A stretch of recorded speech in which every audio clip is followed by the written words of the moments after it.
All right. Morning, everybody. We enjoyed the dinner last night.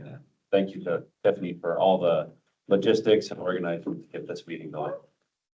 Thank you. My pleasure. And to Caleb for getting the IT figured out, making sure that everybody's able to access the meeting. It's great. Looks like we've got our vice chair here joining us virtually today. Mark, thank you. Are you able to hear us okay? Yeah, I can hear you loud and clear. Good morning. Apologies for not being there in person, but I can hear loud and clear. That's great, Mark. We can hear you as well. So please just jump into the conversation. Don't feel like you need to raise your hand or indicate otherwise. Okay, thanks. Great. So with that, we'll call the meeting to order. Second day of our Mitigation Advisory Committee. Andy, could you lead us through roll call, please? Yep. I'll call your name. Please respond in the affirmative if you're present. Chad Washington. Here. Joe Liebezite. Here. Scott Lightcap. Here. Courtney Griesel. Here. Jock Dalton. Here. Sherry Johnson. Here. Mark Stern. Here. Ren Brammer. Here. Jennifer Weigel. Here. Kate Wells. Derek Gregory. All right, Chad. Great. Back to you. All right. Well, we've been joined by Director Debbie Colbert. So we'll take a minute now and Director Colbert, introduce yourself. Good morning, everyone. I'm Debbie Colbert and Director of Oregon Department of Fish and Wildlife. I know y'all have a really busy schedule today, so I don't want to disrupt that. I'm looking at Andy. He's like, what are you doing?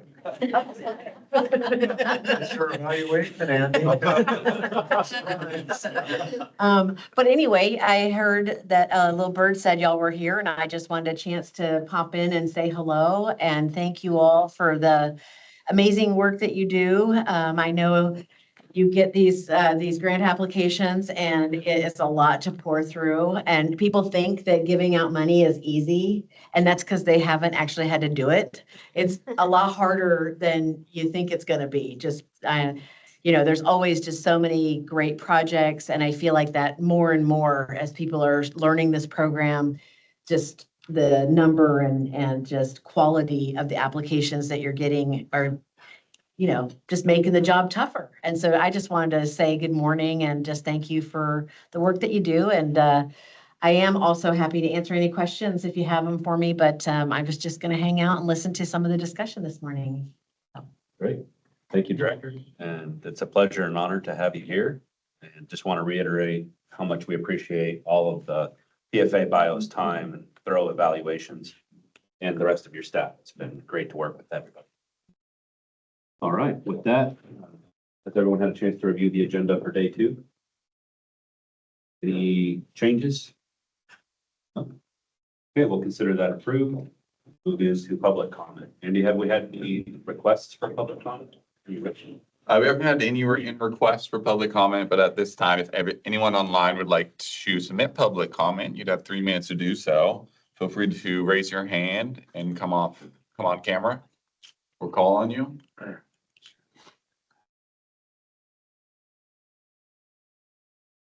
Call for any public comment this morning. All right, Chad, doesn't look like we have any today. Great.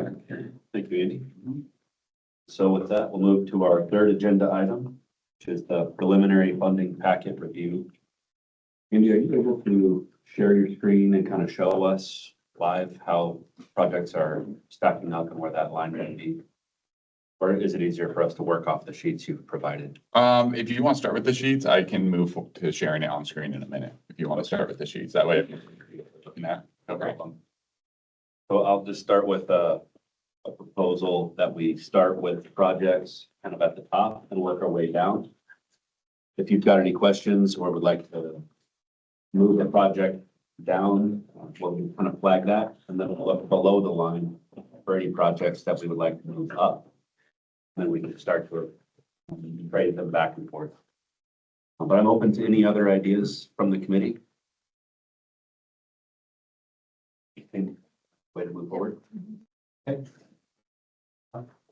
Look at our current proposed funding line and our project, I believe, is the Gallagher Slough Tide Gate Removal. That is a $400,000 project. Heard about it yesterday. The committee still supportive of that project. No concerns after the discussion. And that's a planning project, right? It's a, Yes. not implementation. That's right. It's a planning project. And once the project is completed, we'll restore 500 acres of tidal inundation and 12.5 miles of wetland habitat. And match is secured. Yes. I think, Andy, everybody's comfortable with that project staying on the top of the list there. Gallagher Slough. I think it's shows relies a good process because having an implementation or a planning project score well against a lot of implementation projects not only demonstrates the importance of the future project that'll come from Gallagher Slough, but I think it shows that our process is, considers, the technical assistance, the implementation. Well, there's no bias against the different types, so I think it's cool that it ranked at the top. Well said, Mark. Thanks for that. So our next project down is the Sumner Messerly Habitat Restoration Project down in Coos County. About that one yesterday as well. Seems like the applicant has good history in that area. They've got half of their request in match. Any concerns with the Sumner Messerly project? That one. That one also was critical designation by the biomes. And I think we're comfortable keeping that as. And next, down in Coos County as well, the Palouse Subbasin Habitat Complexity and Connectivity Project is an expensive project, $5 million, but they are also providing $829,000 in match. So it is expensive. Again, we had a discussion around what expensive means. That just means it's a big project that costs money. It isn't expensive compared to other projects of that size or type. So I don't want that large expense to be viewed as somehow a negative mark for the project. That was a good point you made yesterday. Thank you. And that one also builds on some work that was done previously. So That's it's right. carrying on of that trajectory, upward trajectory. Yeah, thanks for that, Scott. And this one also was marked as critical. Think about partial funding for this project. They designated that they had three different steps and that the first step was about 750,000. And then phases 2 and 3 would be focusing more on the tidal gates. So because it's such a large proportion of our budget, thinking about what would happen if we propose funding for just phase 1. I think that we should take that under consideration. Thanks for that, Sherry. So let's kind of mark that, Andy, as potential for partial funding. And we'll see what projects we have below the line and what could be traded for that other partial funding. Maybe when we get to that point, we could talk a little bit with staff about phasing 1, or even if it's a phase 1 and phase 2. Mhm. If there's some sort of symbiosis between how those phases might benefit from going at the same time. Mhm. But Well, that's a good flag. Are you able to? Yeah, you got that partial funding there. Great. Okay. I just want to make sure you have some discussion about what that really means, because when they put the project together, they put together a puzzle, and each phase is part of that. And we asked them if they want to break the project, what if they can. So they're just responding to the. I think they did a good job in this of breaking the parts. But what ultimately happens is the costs will go up in phase 2 and phase 3 because of the original budget most likely considered implementing everything as a whole with the engineers and the contractors and stuff. The other reality is we'll get it back again. So we're kicking the can down the road again a little bit. So I'd like to make sure we just have a discussion about the pros and the cons before. Yeah, absolutely. I think once we make it through kind of the initial rundown of projects that are currently above the line, make sure we're comfortable with them. Then we can come back and discuss the partial funding proposition, and we may decide to fund it partially, or we may, say, actually, it does make sense to fund fully. Good flag, Mark. I was hoping Andy would show up with an extra couple million this morning and just make us a little bit easier.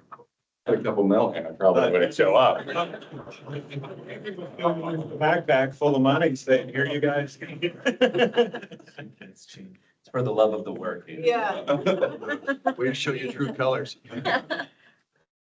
All right, the next one we have is the Kelly Creek Dam Removal and Restoration Project, another planning project. $227,000 ad. This is kind of neat that it's in more of an urban setting and that it's on the campus of a community college. I think that does provide a great opportunity for education and outreach around our program.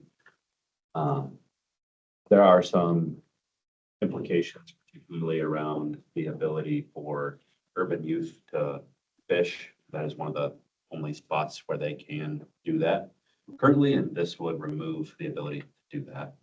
Again, that's outside the scope, so not really to be considered, but feel like it's worth mentioning. There's trade-offs to all of this work, right?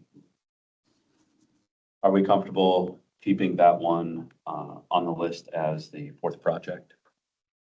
The concerns? Hey, Chad, this is Mark. I was just going to chime in and say, sort of following up on your point, I think it is a strong community-based project being there on the campus of Mount Hood Community College. And, it does have the benefits of downstream, reducing the amount of warm water that's put into the creek going downstream below that. So there are the ecological benefits as well.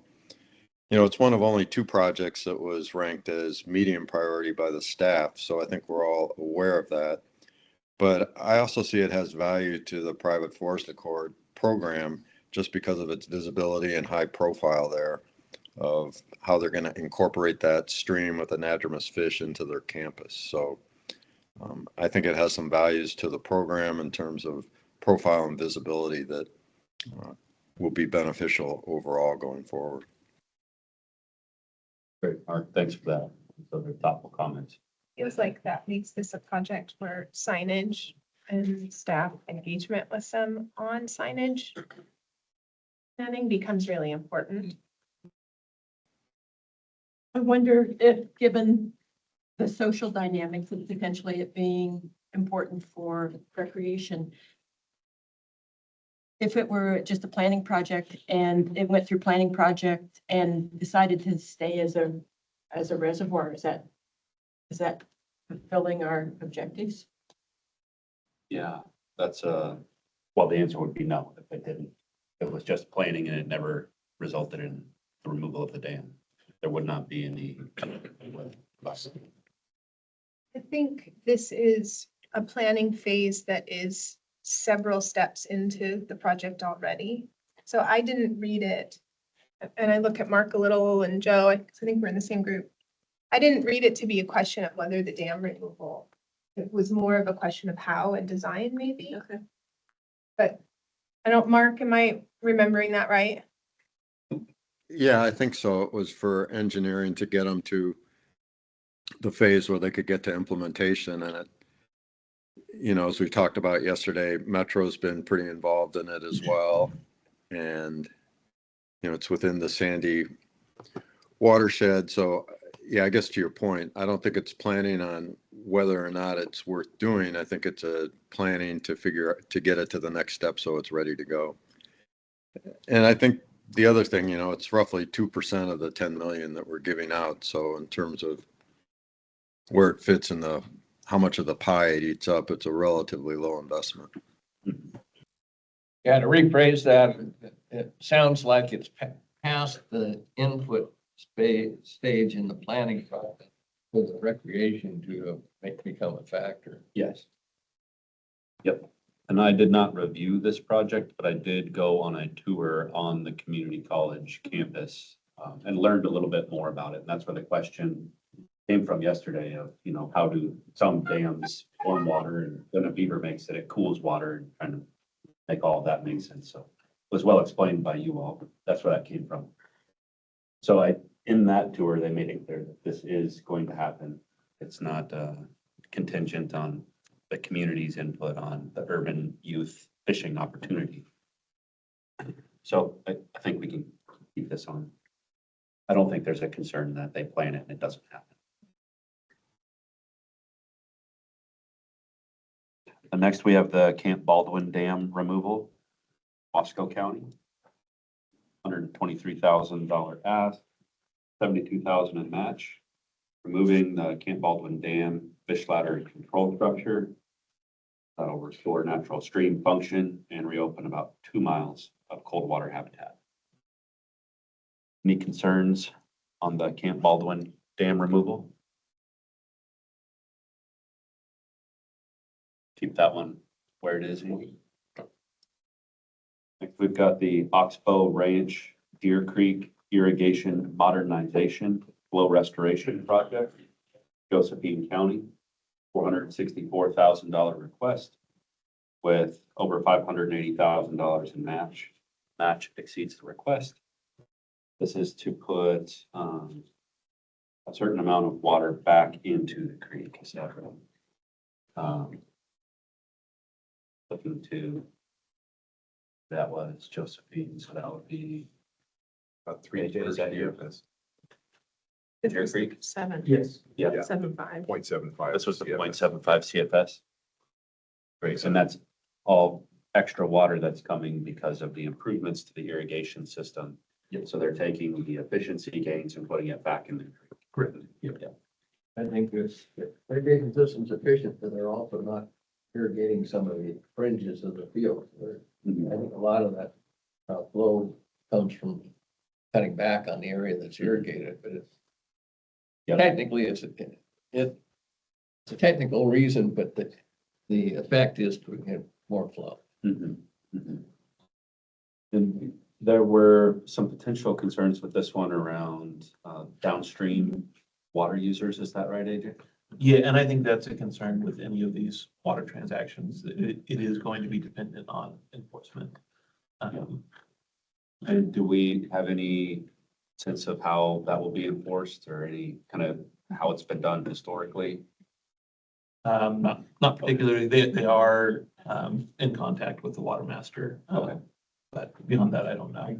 Yeah, it's the Jackson and Josephine Water Masters take this kind of work very seriously. They know with other projects that I've been involved with, we diligent in shepherding water accurately. So they're very busy and their job has already started this year. Yeah.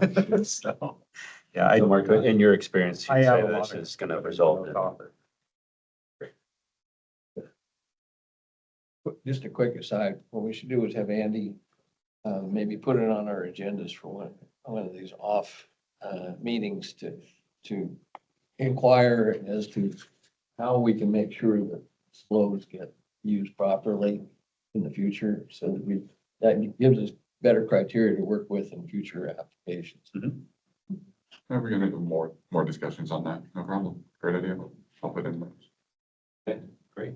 So with that context, are we comfortable keeping this project on the list? Okay. Just wanted to make a note, I'm not advocating to move a project up, but we were presented another project on the same property, the Deer Creek. It was the in-stream part. So this one's the irrigation, that was the in-stream. I think the ranking order is proper. The water quantity is probably the more significant. I just wanted to mention that there was another project on the same property. That's right. And that was $1 million ask. with Yeah, it 170,000 in match. 30th, I think, but It's a just little wanted less competitive. to mention that they're looking at a lot more holistic on that property, so. And for committee reference, that's on page 10 of the handout, the Deer Creek, Illinois Valley and Stream Restoration Project. Do you think award of this phase, this request makes that other project more competitive for them and other funding landscapes? It, I mean, it decreases the overall ask by this project, yeah, so, you know? yeah, it's hard to know without asking. I mean, if I was looking at it as a phase project, let's say the irrigation was definitely a higher priority than large wood. But then by addressing the irrigation and the efficiency, then that moves the next step. Large wood placement. So, Maybe it'll be a more compelling project in the future, so yeah. back to kind of splitting projects by phases. This is so easily split that they came as two separate projects. Yeah, and I understand that approach. I think it's probably. I do remember, AJ, your point that, you know, there are sunk coho juveniles over summering and there is zero wood. So these are just open pools. And so I think, you know, to your point, once it's just a large wood project, then it's got extra flow going through. I think it does become more competitive for somebody else to fund. It's needed, for sure. Any other discussion on this project? Okay, keep that one on the list. Next on the list, we've got the East Creek culvert removal and road decommissioning. Going to restore 10.5 stream miles in the Nestucca River watershed. This is in partnership with BLM and Trout Unlimited. We remove some culverts. $249,000 ask, but over $748,000 in match. So their match is roughly 3 times the ask. Any concerns or discussion on East Creek, Tillamook County? This looks like a quick project, done at the end of the year. Yeah. Great. Immediate uplift that we can point to. And this is what we got. It's a big one. That's a big recreational stream too. Great. That'll be good. Oh, quite visible. Yeah. Oh, that's great. Any other discussion on East Creek culvert replacement, removal? Okay.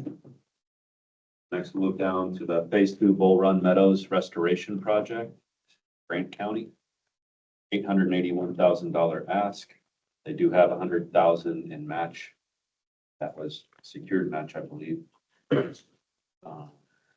it was gonna be end of the day yesterday from Kirsten, is that right? And it's a different bull run. We're Mhm. clear on that. Yeah. Any discussion on this project? Okay. Sounds like everybody's comfortable keeping that one above the funding line as well. Next, we have the Harless Creek Fish Passage, Tillamook County. $599,000 ask. They have match noted at $914,000, but that is unsecured. Some of that match is unsecured. 600,000 is the note I made from yesterday. A significant portion is unsecured. And it sounded like some of that was contingent on this funding. So we can kind of refine our match question and future solicitations, whether that match is secured or unsecured, whether it's contingent on us funding first. Might be helpful to just parse that out a little bit so that match that is contingent on us funding it isn't treated quite the same as cash in hand or incoming, however match comes in. All of that being said, it was noted as a critical project by the biologists here. Removes a complete fish barrier and replaces it with a bottomless arch pipe. Any discussion on Harless Creek? And I think that's what I was asking about, what the foundation was gonna be. Yeah. Over Steve, I was never, Yeah, so in the application, it does mention that a geotechnical report suggested that the design should be implemented as presented, but there was a concern about the extent of bedrock or boulders on the southeast side of the crossing. So excavation during implementation will determine if any elements need to be adjusted. So they're aware of it and have done geotechnical review.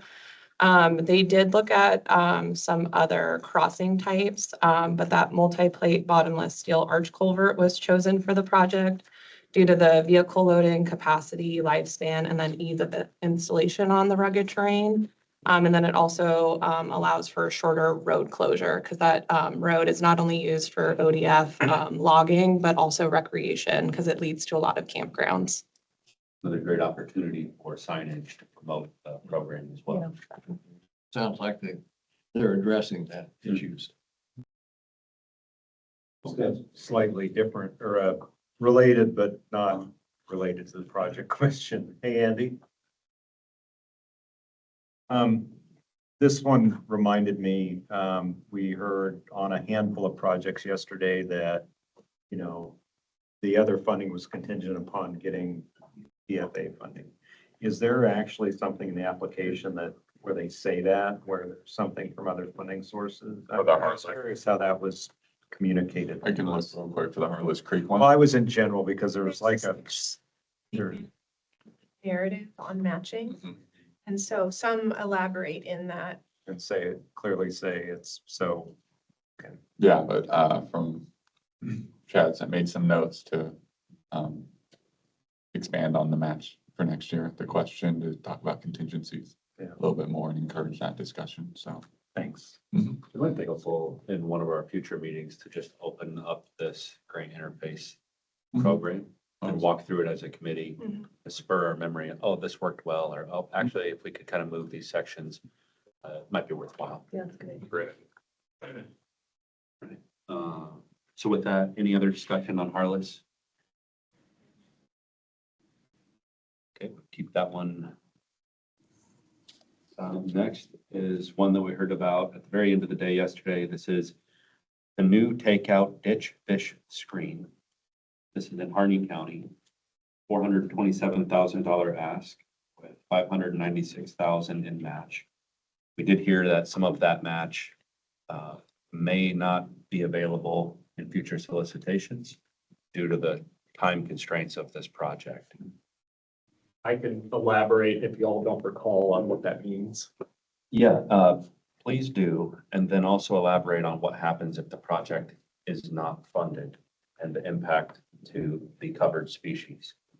So in 2025, the folks here got a ODFW fish passage funds, about 300 grand. To construct the fish screen, they got to 60% designs. Construction costs got higher, so they couldn't complete the screen, which is the entire point of this project, is to put a screen in.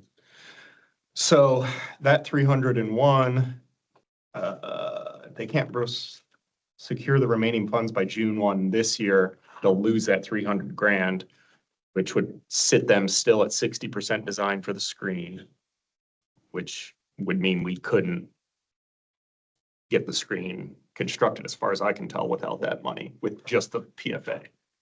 So that's one. And then there's the water right discussion, which failure to complete the diversion and fish screen by construction season 2027 could impact the wildlife refuge's water rights. They are contingent on demonstrated beneficial use of screen diversions. And that requires proof of beneficial use by 2027. Basically, those water rights are used to put a bunch of water into about 2,500 acres of wet meadow and create wildlife habitat. In terms of the HCP species, we're talking red band trout. This is just preventing them from going into that meadow when they're pulling water from the river. This is publicly owned land. It is a good question. I believe it's on the refuge, if I recall correctly. So, Pretty sure it's refuge land. hmm, Pretty sure it's refuge yeah, land. I think you're right. And so if they do not receive funding and the fish screen is not completed and they lose the water right, the water remains on the screen. There's no threat to fish being swept out into the marsh. Is that correct? I don't know how the water rights at that point. Or Hey, Chad, can I chime in for a second? Please do. You know, I went back and read the proposal again earlier this morning, and I guess a couple things I'd share is that The project was developed by, ODF and W staff, the fish biologists and the fish screening shop. And there's a lot of detail and reference to the red band trout management plan statewide and specifically to this population here in the Blitzen River. And they make the point multiple times that this is, of the 9 populations, this is one of 2 maybe that's in the best shape, if you will, for lack of a better word. And they go on to explain, really, my reading of the proposal is that if they don't put the fish screen in, the water will continue to go into the meadow in an uncontrolled fashion, which would then be entrainment of the red band into the meadow. And that was really the main function and purpose of the fish screen and the project. I think yesterday we got a little bit sidetracked on the water right, which maybe is an ancillary and another issue that pertains to it. But the point of the project really was to eliminate the entrainment, because my read of the proposal was without the fish screen, basically that diversion will continue to exist, perhaps uncontrolled, but the water will flood the meadow and the red band, will be subject to that entrainment then. So that was sort of where I came back to after reading it again this morning.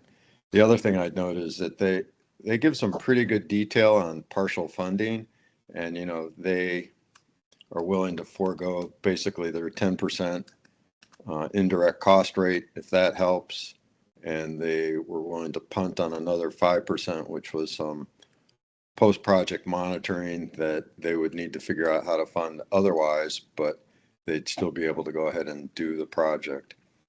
So if we were looking to, anyway, I just share that as a FYI if that was Can I ask the question? germane. Mark, this is Sherry. I was wondering, as you reread it, did they mention the other diversions? If this is just one of 50 or however many other diversions? So the other diversions are for the entire valley. They just kind of, in the proposal, they just kind of put it in the context of current conditions of what's going on out there. But these other diversions aren't screened presently, right? So the I- screening is an issue broadly, and It is a screen. this is just the first step. Okay. I know that in general around Malheur Lake, there is a fair amount of screening for carp. So there's a lot of work going on there for reducing carp presence in Malheur Lake to restore the lake itself. So I don't know the extent of it just for red band in the Donner River. We're So going into the tribs. yeah, I haven't reread the proposal like Mark did last night, but I did review this one. And my understanding is the same as Mark, is that it really is about reducing potential mortality of red band that get trapped on the land. So this would be a way to prevent that when the refuge is trying to move water around to manage for waterfowl as well, or for birds as well, so. Protect during floodplain irrigation. They're talking about that from kind of a natural occurrence. Meaning not intentional irrigation, like to what Mark is saying, The ditch that. it's just naturally kind of flooding into the field currently. I think it probably goes from a ditch. It's at a location where there was the Dunn Dam was there before, and they took it out and put in kind of a rock weir to facilitate the opportunity for irrigation, but to allow passage, in the Blitzen itself.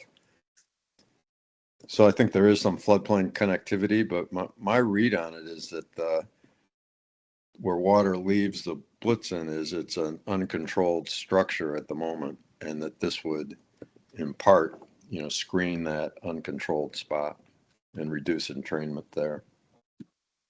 Helpful, Mark. The question that I'm trying to ask is, if we do not fund this, do they maintain their water right?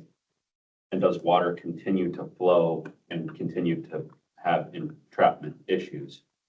Or if they do not receive funding and they lose the water right, are they still able to flood that wildlife area? And if so, then clearly, we need to do something about that. If they don't, then the fish are no longer at risk of being entrapped because the water's not being diverted. then is that uplift to the red band or not?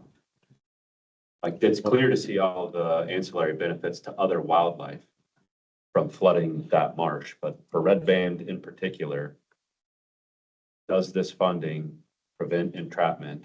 And if we don't fund it, will they be entrapped or will they not be diverted?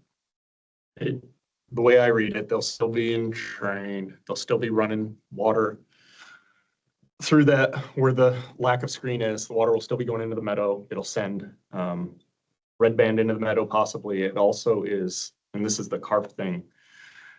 It also sends carp into there, but that's their kind of preferred breeding, would be that wet meadow at the right time of year. So they talk about it, but indirectly it should reduce carp populations too, because they can't access that breeding area any longer.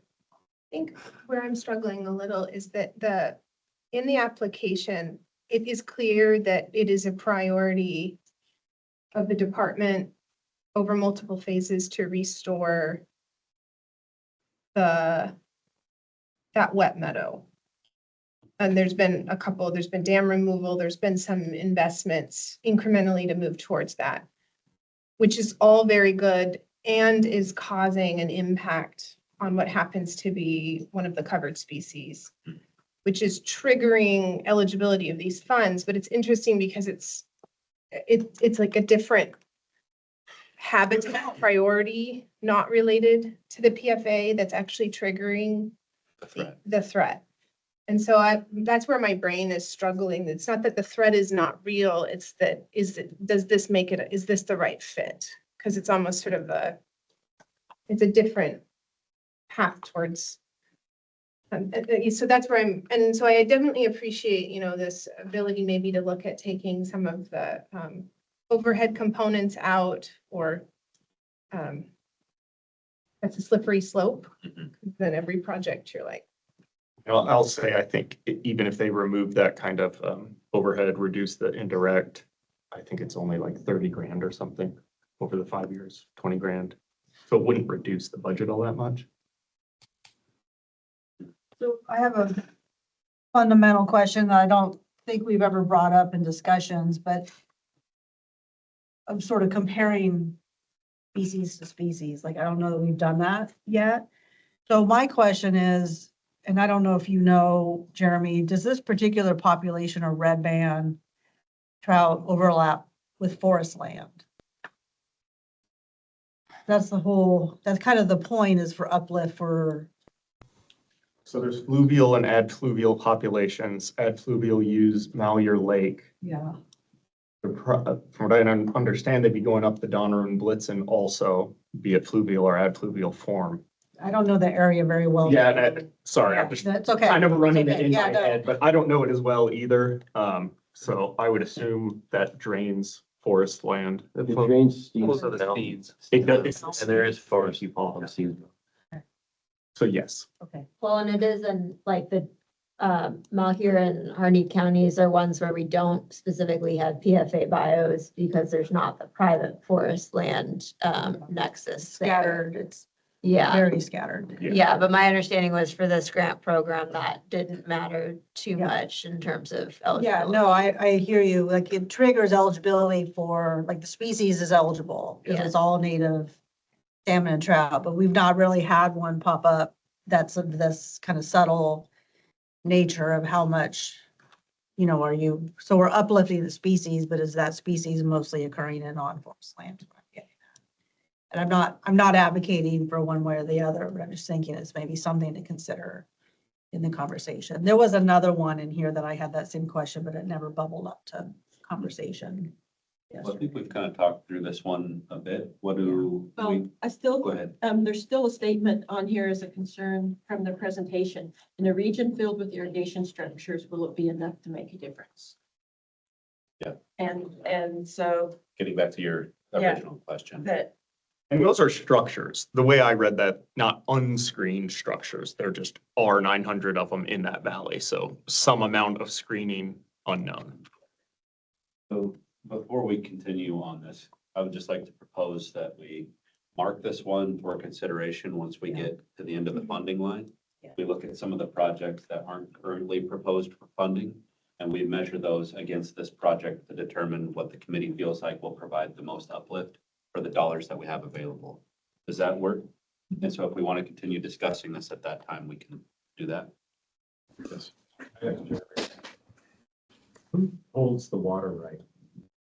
Refuge. Good question. Refuge, so It is the refuge. Fish and Wildlife Service owns the water right. So the water is, the purpose is, the beneficial use is for wildlife.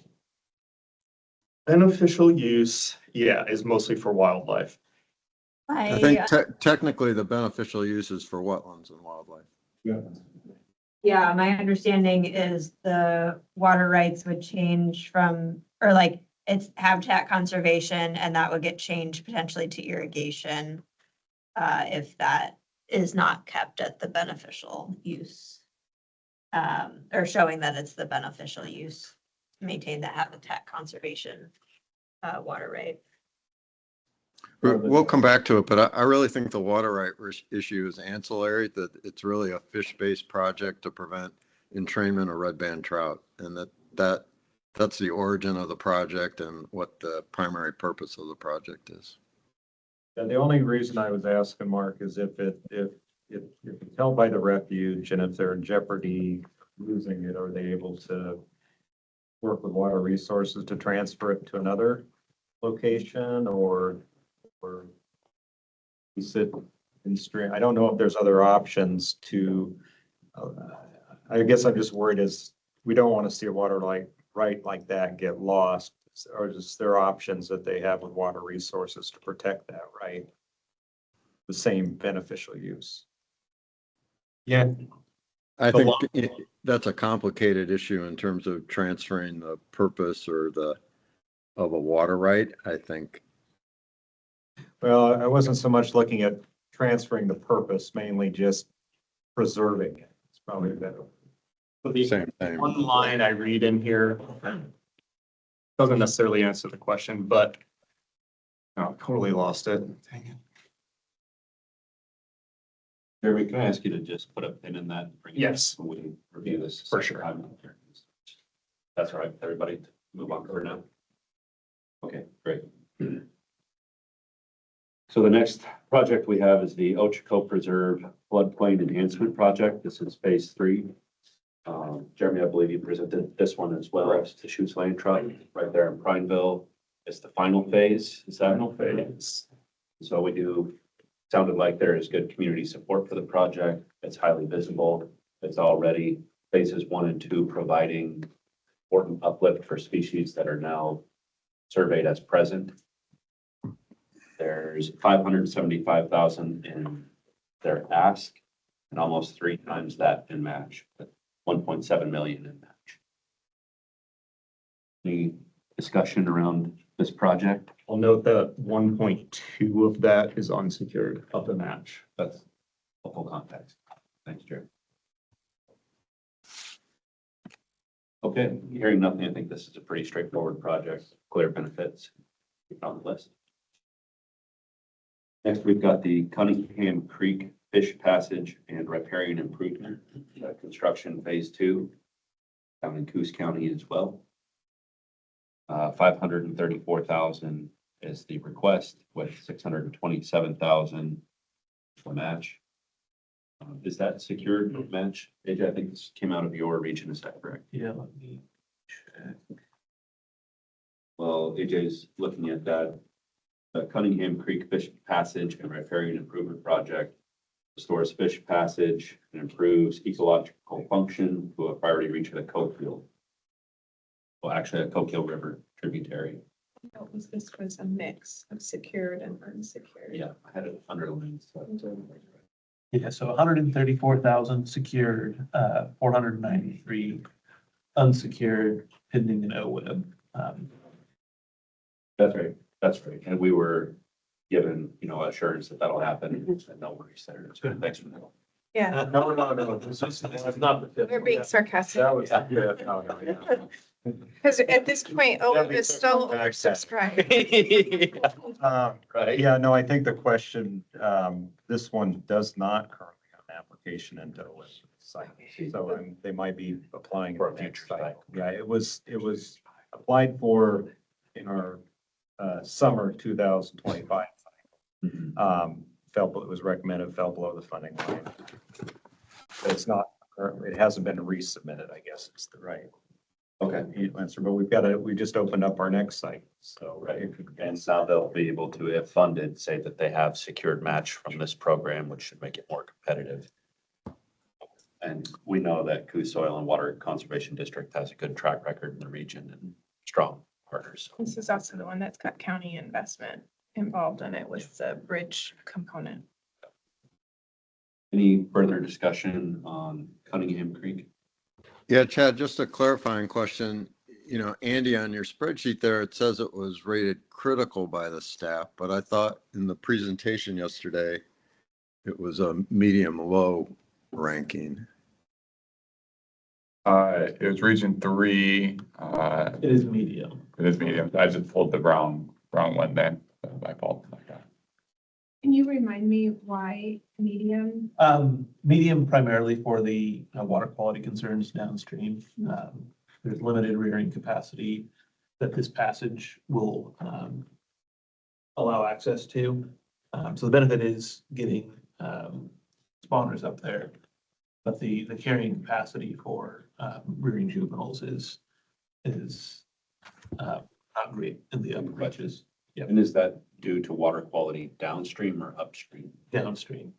Yeah, and well, there's just the where these fish rear are not they're not rearing a lot of their life in the upper streams. So that may be where the spawning occurs, but lower in the system where they'd encounter water quality issues. But this would be an important step in the right direction to start at the top of the system and work down. Yep. Yeah, it's a good project. They note the ability to, nobody likes it, but they note that they could phase and get the culvert on the private property done with partial funding. But that, if it's already a system that is kind of, these are incremental improvements, it feels like that's not a very effective kind of tiny footprint. Yeah, and in general, like if we can treat a basin wide, take a whole basin and, approach it at that. That's something that helps us move things up the scale as well, that we're not looking at just a little bit in piece. AJ, was this the one that had the significant amount of planting, but you weren't sure about the fencing and the invasive species? So it does have planting, and there is no current ag use, so they don't need a fence. And is there likely that ag use could happen in the future, though? It's always possible with landowner change.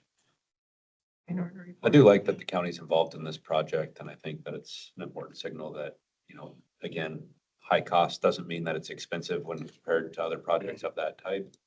And counties do have some issues with budgets currently, right? So our program is what puts that over the funding line and they're able to get the work done. I think that's, even if it's not as much of a uplift as some other projects, it encourages counties in the future to continue to apply. We might see some with. And this was a previously funded PFA project as well. Any other discussion on this? Is everyone comfortable keeping it above the funding line? Okay, great. Next, we've got the Aspen Valley Floodplain Reconnection Plan. Down in Crook County, $311,000 ask with $29,000 in match. This was the, I believe, 18,000 acre working cattle range, if I'm remembering. You are correct. Thank you. And it was looking to add some complexity to the stream and remove some earthen berms installed by the Corps of Engineers after December 64 floods. Correct. Okay. Above the funding line. Planning only. It is planning only, and it was looking to develop a few alternatives. Any points of discussion on this one? Jeremy, can you remind us what species is that? Red band. Red band, okay. This is to a private corporation, Fenwick LLC. I kind of like that in that it shows that we're funding multiple types of entities. We're not really showing preference to one or the other or excluding any, so I think that's a benefit. And the LLC is just the owner of the ranch, as far as I understand it. Yeah. Private equity, yeah. Yeah.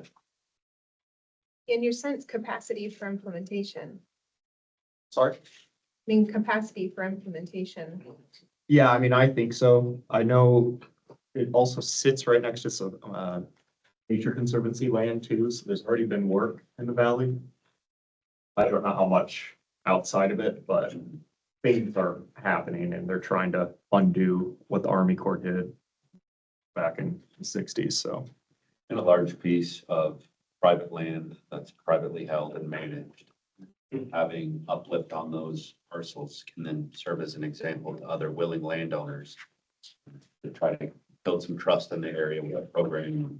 That's always my hope with these kind of only on private land that the public's not really gonna see, although this is right along the main road for folks driving the valley, so they would see it, but. I don't think the red band care if they're visible or not. I suppose not. Any concerns? Right, move to the next one. Okay. Keep that one up the line, move to fish passage and screening in the upper Oak Creek watershed, phase 2 project. Crook County is the Crook County SWCD requesting $211,000 with $660,000 in match, so 3 times the ask that's being provided in there. And they're looking to improve the quantity and quality of migratory Columbia Basin red band trout populations in Ochoco Creek by increasing the availability of barrier-free streams and reducing unscreened diversions.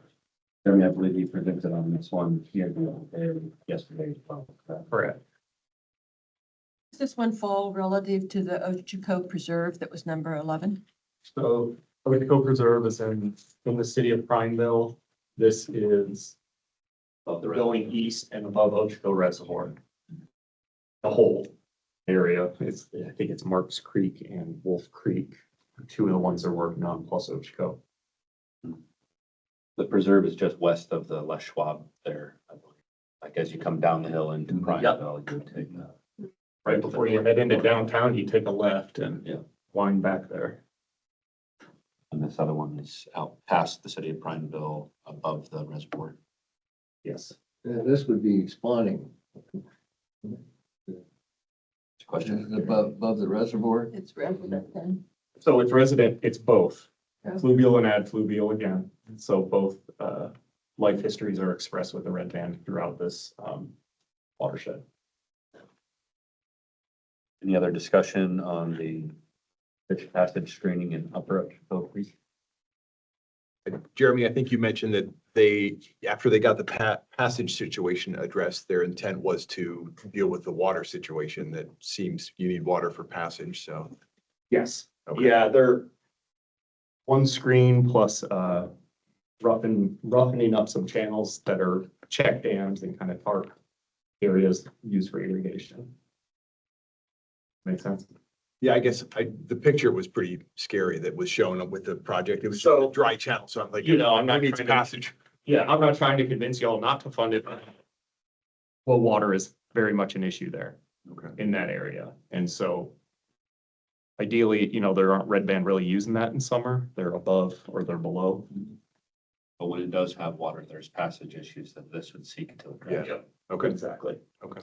so it's still really valid. Maybe that's some feedback to an applicant, is choose your pictures wisely. Well, yeah. Anyway, Was this the one where there was concern from one of you guys about the landowners maintaining the fish screens?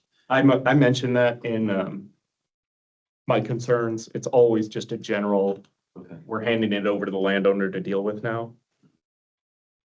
How much engagement is there after a project is set and the screens are in place with ODFW biologists? Like, you ever just go and check, or is it, once it's done, that's it? Or I haven't, no.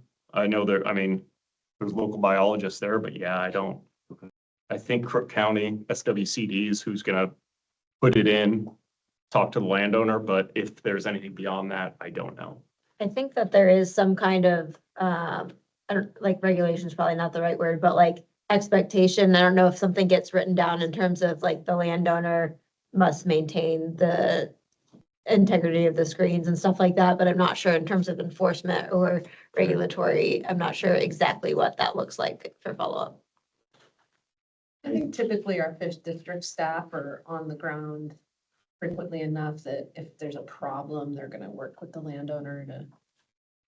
And I think Crook County, that in particular, this man, Andy, he does work. I think it's Tim Porter is the resident fish bio there in Prineville.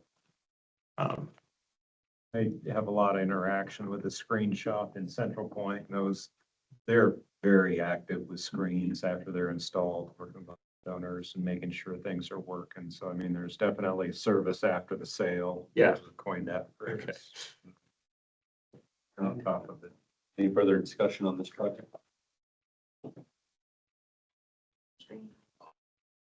Next, we've got the Bear Creek Delon Fish Passage Expansion. Paul, I believe this is out of your area, Upper Willamette Soil and Water Conservation District. I reviewed this one. Oh, Kevin. 284,000 is the ask, with just slightly less than that match with a $250,000 match. It seeks to restore fish passage and ecological function in Bear Creek, removes 2 passage barriers, reconnects 1.3 miles of habitat, installs a roughened channel and floodplain spanning bridge to improve hydrologic processes and revegetating 1 acre of riparian corridor. It's like it benefits coastal cutthroat trout and other HCP covered species. Any discussion on this project?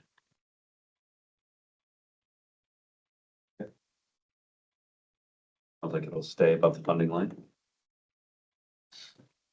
We're headed back out to the east side of the state to Wallowa County and looking to restore, I will likely butcher this, but Sysnimex. I think it's Nimics. Yeah. Good job. Pesnimus Creek is the non-tribal name for us. This is brought forth by the Nimipu or Nez Perce tribe. Yes. And the goal is to enhance aquatic habitat diversity and restore natural stream function, including the encouragement and or mimicry of beaver activity. And you had mentioned, Kirsten, that this is home of a pretty solid population. Is it Summer Run Steelhead? River Steelhead? Yeah, it's steelhead. I don't remember exactly which run it Said it's is. SAR, so I figured Oh, Snake River Summer Steelhead. Yep. like a 1 in 2 chance of getting it right. Yep. Well, you got both of them right. So Snake River and the summer life stage. Wonderful. Really cool project, asking for 1.2 million, a high cost project, but again, that's not a problem. It's not expensive compared to other work. It just costs a lot because of the size and scale, the fact that you have federal, state, and sovereign nations involved. So it just costs what it costs. That being said, they do provide over $1 million in match. Any That is questions? secured. Yeah, over $1 million in secured match. That's great. Any questions or deliberation on this one? No, it looks like we funded them a couple of years ago for some planning work, and this is the next step in that. That's correct. Go ahead and maintain that one above the funding line, please, Andy. Next, we've got West Fork Trail Creek, River Mile 3.5 Ecological Restoration from the Rogue River Watershed Council out of Jackson County, asking for 331,000 with 51,000 in match, seeking to restore 2 miles of West Fork Trail Creek by adding large wood structures that reestablish natural stream processes, improve floodplain connectivity, and enhance cold water habitat for Southern Oregon, Northern California coast coho, and fall chinook, summer and winter steelhead, coastal cutthroat, and builds on nearby restoration investments. Is this the gravel shooting one? No. No, That's Wolf. but it is a gravel placement one. I had questions that in the discussion, it said it scoured to bedrock. And I didn't get an answer as to what the gradient is, so you got a steep gradient and hard to bedrock, it's gonna be hard to hold gravel. It's not particularly steep. We walked through there. It's not particularly steep. We walked through there. Yeah. But the gradients such that it would retain the gravel, it wouldn't just It should. wash out. I think it's less gravel poor than the Wolf Creek project. Hmm. That was the one that was proposing placing the gravel. This one did look like it had some ability to do some partial funding phased and still get some of the in-stream wood placement done. Kind of project where you'd like to see a pilot, you know, do experimental, prove the concept that it's gonna work. Well, it actually builds on a significant amount of restoration work that's happened in Trail Creek. So there's already large wood projects, fish passage, culvert projects. A lot of the scouring, and I've walked Trail Creek, is in the lower section. I mean, in the lower section, it's blasted, but you get up higher into this on the industrial timber property, and it's gradients, 2% or less. I mean, it's conducive to coho. And there is gravel and spawning in the cool waters. I mean, it's got all they're in the right, they're working in the right place in the Trail Creek system. So does this fully funded complete that work? Or are we gonna see? I think we could ask that question with any project. I mean, Trail Creek will the work be done with this? No. I mean, Trail Creek is part of the Rogue River Watershed Council's, they've got a coho business plan for the Upper Rogue, and Trail Creek and Elk Creek and Big Butte and Little Butte Creek are all target streams in that plan. So it's,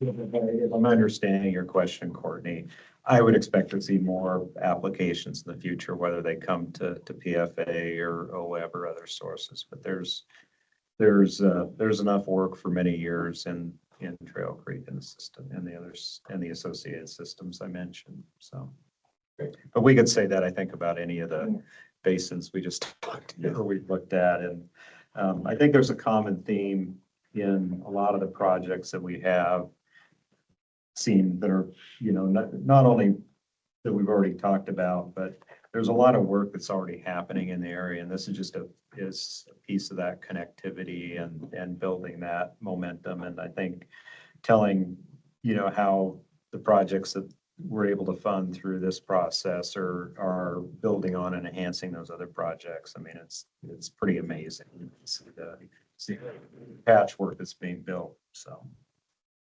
great. I'll get on. Well, if we keep it on the list, just fully funded, then we have one more before we hit kind of our funding line, and then we'll carry on the discussion to the canoe takeout ditch fish screen and what that looks like compared to the projects that are below the line. Determine what the best use of those funds is going to be. So before we do that, are we comfortable keeping the West Fork Trail Creek project on the list as is? Yes. Great. So next we have the Herb Creek Fish Passage Improvement Project brought by the Smith River Watershed Council out of Douglas County. $200,000 ask with almost twice that in match at $393,000. This is going to improve infrastructure reliability and restore natural stream processes by replacing 2 underperforming culverts with a full span precast bridge that is already purchased, right? Right. So the bridge is there waiting, and they're just trying to get it installed. Sounded like this was also kind of a higher profile road, is that correct? As far as access, recreational use? Another opportunity for signage, and promotion of the program. Great. Any discussion or comments on this project? It's great to know that they already have the bridge secured with rising project costs. That's a big deal. Yes. Yeah, it was a big price tag on that one. Sometimes pre-purchase work out. So, Andy, I believe that takes us to our funding, is that correct? And we're 800,000 below the funding line. But the next project would put us above the funding line, so it's not a clean 10 million. Without the, for the one we decided on maybe partial, what would be the amount if we went partial? Yeah. Can't remember. I think it was, It was about 750 they listed for their first stage, and then 200,000 for their second stage, and then the difference. and you were recommending just for the first stage, or, I was raising the question. okay. I ranked Palouse high. It Yeah. looked like a strong project. But seeing the list of other projects, you kind of go, well, you know, at what point do we try and spread the wealth versus Yeah. get Do a we project further talk- along? We talk about some of those projects below the line to give ourselves sort of I think a backboard to bounce this off of a bit. Well, and if we also have 700,000 more, the next project is 800,000, but there are several further down, like Oak Creek and some others that are smaller dollars that could get potentially moved up if we're willing to go to the full and pay for 10 million. And speaking of the low dollar ones, we got Muddy Creek down there at 40,000, and it's gonna, we have a very large effect. I propose we put that in above the line, just get it out of there and Yeah, so let's talk a little bit about Muddy Creek. That's a $40,000 ask with over $250,000 in match. That's out in Harney County. Can you remind us where that fell as far as a priority? I had it as high. Yep. Well, we do have that headspace of around 700,000. We, And that's secured match, is that right? Yes, it is secured. It's for the thinning of junipers that would be used in stream for structures.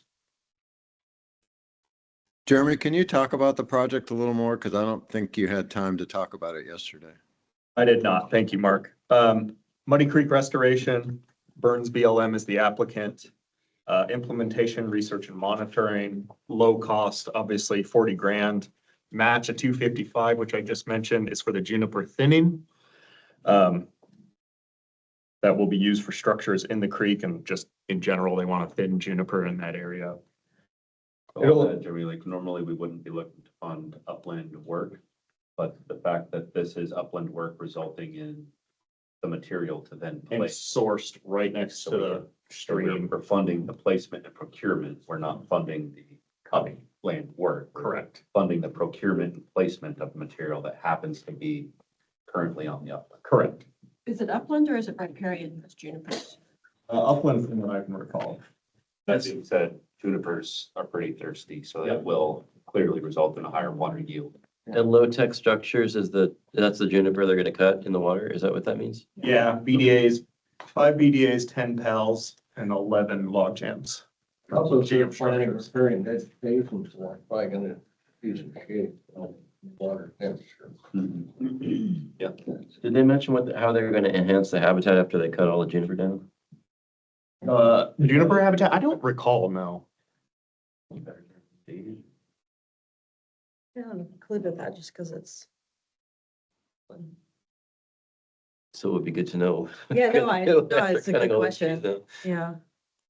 Yeah, that might be the restoration action is to remove the juniper and just return it to native grasses. Yeah. Would be what I would imagine, right? Because those juniper, they require so much water. And a lot of times they're a native, but they're in an non-native habitat territory. Like they've expanded. A lot of the juniper in Eastern Oregon has a native range, but then has expanded past where it's actually supposed to be. So there's a lot of work that is just for juniper thinning to help get it back to to restore some of the grasslands and things where juniper are not actually supposed to be. And they're a fire hazard in that they create a more severe fire than if grassland burned. grassland burning pretty benign and normal, but like juniper, it's real hot.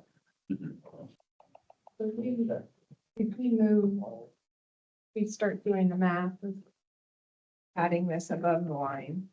Or seeing that we're kind of eating into our margins. So I had made a couple notes on a couple from yesterday. One, Kirsten was quite a ways down below the line. Yeah. But you had expressed interest in talking about it, and so one was Wallowa, and then the other two for me were Ferguson and Oak Creek. That I wanted to. Oak Creek. Sorry, yes. Okay. But would we be okay to spend a minute on Wallowa? Yep, good with me, with everybody. Yeah, so this is the Wallowa Valley Improvement Canal Fish Passage and Irrigation Efficiency, which is currently number 73, I think. My numbering is correct. Second to last page on your. Yeah, the middle of Spreadsheet. page 16. And so the applicant is Wallowa Resources. It is a planning project that's asking about $380,000. The benefited HCP species would be bull trout, chinook, and steelhead. And the plan here would be to develop fish passage designs for 3 complete barriers, as well as identify potential solutions for irrigation efficiency for 14 miles of a canal. This canal is the largest limiting factor for fish in the Imnaha Basin and is a known issue since it was created like about 100 years ago. And so this would be a major step forward to alleviate this known issue that has been, it's one of those where it's like too big to handle kind of things where everyone knows that something needs to be done. And this is an actual tangible step forward in actually doing something. It does have the potential to impact many water users. If there could be efficiency improvements, there's 130 CFS of water rights that are related to this canal. So that's kind of what the project would be doing, is making those initial steps forward to figure out some planning designs to get rid of those 3 complete barriers and to see what types of efficiencies can be made in, certain stretches or over the entire 14 miles of canal. I reviewed this and had some concerns about trying to turn a canal into a stream. The goal would not be to turn the canal into a stream. It would be, so the canal, there's only there is a small section where the canal and stream are one and the same, where they turn the stream into a canal. So there could be chances to get that back into being like having the canal be separate from the stream itself. I don't remember exactly how long it is, maybe like a half mile or something like that.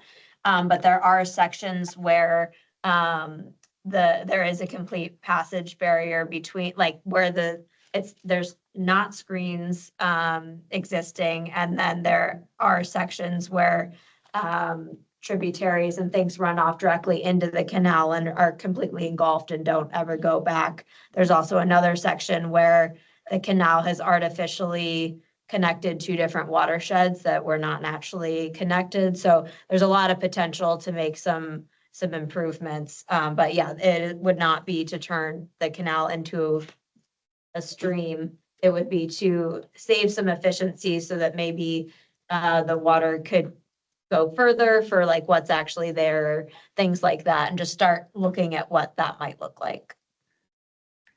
My other concern was they talked about taking it to 100%. And I remember these streams from working on them years ago.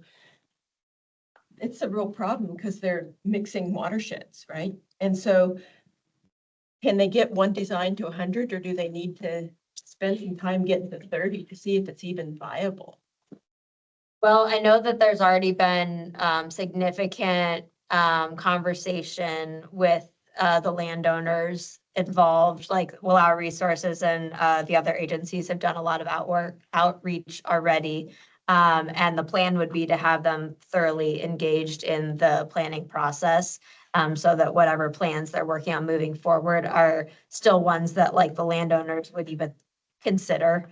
You noted this one last night, so I looked at it briefly and Mhm. I made a note that they mentioned they did have some funding on board now and that maybe they were working towards 30%. Or did I misunderstand? Because I wondered It if, says 100%, and I just checked. They were trying to get it to 100. but I didn't know if there was some current work occurring with other funds. Yeah. And if that, what it made me wonder is, does this, if no more is known, does this become a good application?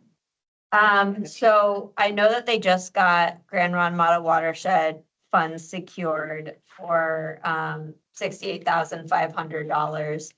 That would be going towards the planning. As far as I know, everything that they're working on getting the funds necessary to move forward with planning. And so there's pending funding from US Fish and Wildlife Service, OWEB, and then they've got secured match from the Forest Service for project management and some more pending funding just from the coordination that the Nez Perce tribe intends to put into the project as it's moving forward. But I believe that they have not started, they have done a lot of background thinking prior, but they have not engaged with an engineering firm to start the design process. But one thing I did note in their application was they did have a lot of thoughts already, which feels like it could potentially help streamline where they're not coming into the engineer with like no ideas whatsoever. They've already thought about a lot of what the challenges can be. Because like I said, this has been like a known issue that everyone in the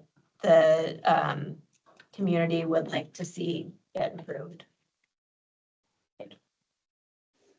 Andy, could you tell us where we're at currently with our funding line, just as is, if everything were fully funded out the line? Excluding the Palouse and the canoe takeout, we're at 7.3. And if we include them? If we include them, we'd be at 9.2. And so if we fully fund the Palouse, Chad, there might be one thing to take note for the Palouse. They do have a significant amount of indirect, about 250,000 that they put in indirect costs. Just so I didn't know if you guys were aware of that or not. so on that indirect costs, do they talk about that in the ability to accept partial funding? Let me double check on that. I couldn't find much about it in the indirect cost, but it was because they had a federally negotiated rate. That's why 1%. I didn't see any discussion about partial and indirect reducing it. Under the partial, I just saw phases 1, 2, and 3. Yeah, that's about it. Okay, and so their indirect cost is, 264,000. and that's because they have a federally negotiated rate. Yeah, that they requesting. We honor. That's what, so we probably assume that's amortized into each of the three phases. Just apply. 20%. Somewhere around there. Yeah, apply it the entire.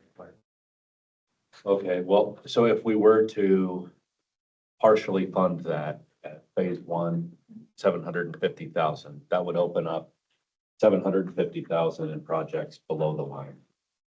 So excluding Lally Creek, and not that we will, but just for reference, that would grab 1, 2, 3, probably 3 projects down, including Antelope Creek, fencing project, Oak Creek, stream enhancement project, and that Vista Access culvert removal for the city of Port Orford. Those, a few of them were marked as critical, some are high priorities. The committee we should discuss. And those could go forward even if everything is fully funded above the line. Because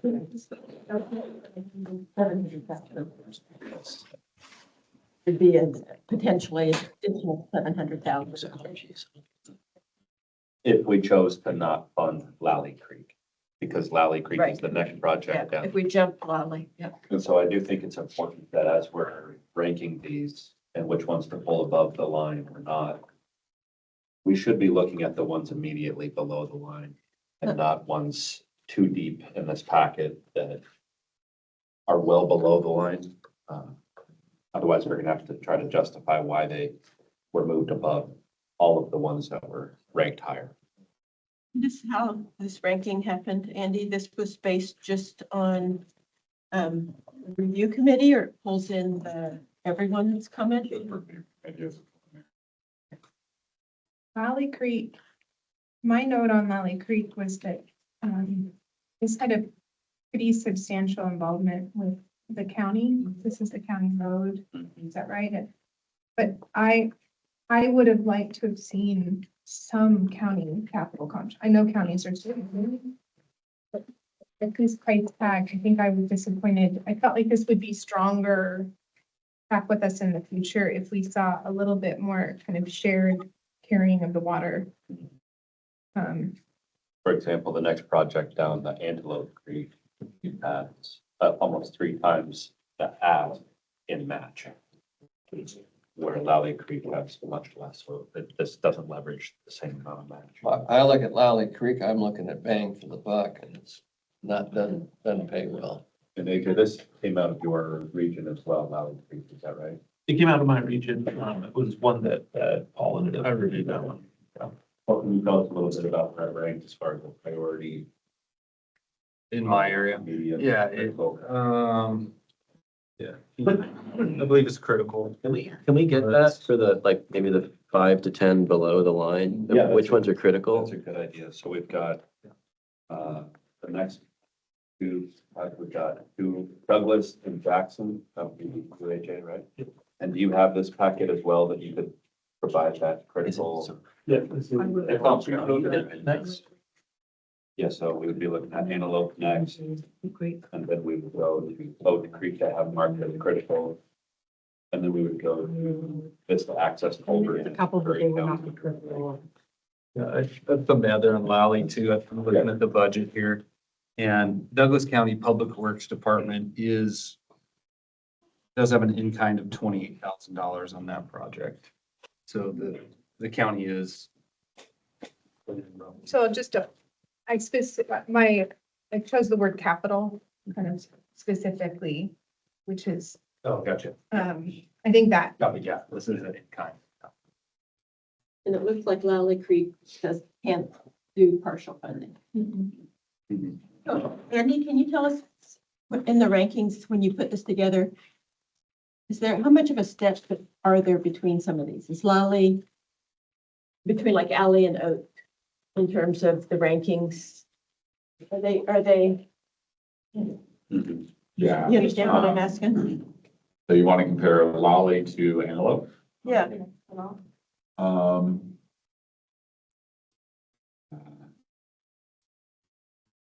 me a minute, I'll be able to Okay. do that. I have it I right do here. Antelope and Vista Access both ranked as high. And Lally was high or Critical. critical? And Andy does have that in row V up on screen as well. Perfect. Yeah, I'm in a different screen right now, but Okay. and where was Oat? Oak Creek. Below the funding line, it was critical, high, high. Can you do one more down? Critical high, critical High. high. The next couple, like from 22 to 26 are all high.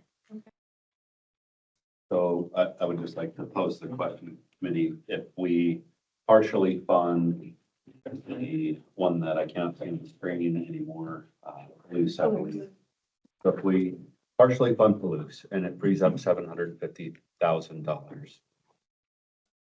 On top of what, we had 700,000. Right. Well, so if we were to grab Lally Creek, which would put us at the 10.1 total, just over, which we do have the head room to be able to do that. If we fund Lally Creek, then we're over. 5. And then we decide to partially fund Palouse, that opens up the next 750,000. We could then grab Antelope, Oak Creek, and Vista Access Culvert, which would all be kind of in order of ranking. And do we think that Antelope Creek, Oak Creek, and Vista Access Culvert removal projects provide more uplift than phases 2 and 3 of Palouse.